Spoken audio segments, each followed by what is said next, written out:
Madam Speaker, I voted for this bill in committee because it is a worthy objective. Assisting prisoners to successfully re-enter society, find jobs, and take their place as law-abiding citizens is essential to the safety and stability of our society. But on further reflection, I've come to believe that this is a program that the federal government should not be funding through grants to local organizations. Grants have become the third biggest expenditure of the entire federal government, behind only Social Security and national defense. We give away $500 billion a year in this manner. That's roughly $4,000 from an average family's taxes, with little oversight, little accountability, little follow-up, and little results. Reentry preparation should be a top priority of federal and state prison systems.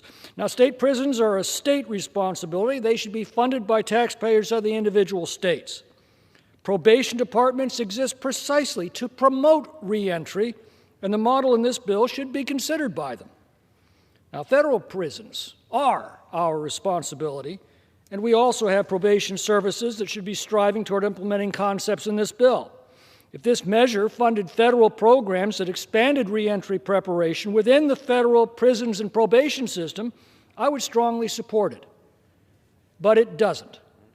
Instead, it takes the money of a taxpayer in one state and throws that money at a nonprofit organization in another state with the hope that some good will come from it.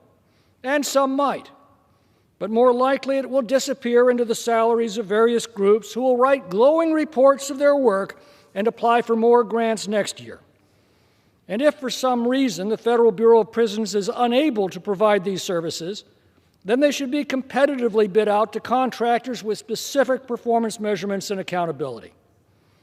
Federal grant spending is completely out of control, and it has to stop.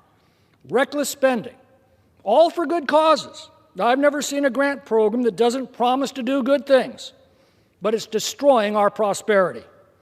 That spending is driving the worst inflation in 40 years and the most ruinous debt in our nation's history. And it's hard to find a grant program that actually delivers on its promises. I think it's time we began to spend taxpayers' money as carefully as they spend what they've got left after we've taxed them into debt. This bill falls short of that responsibility. I yield back.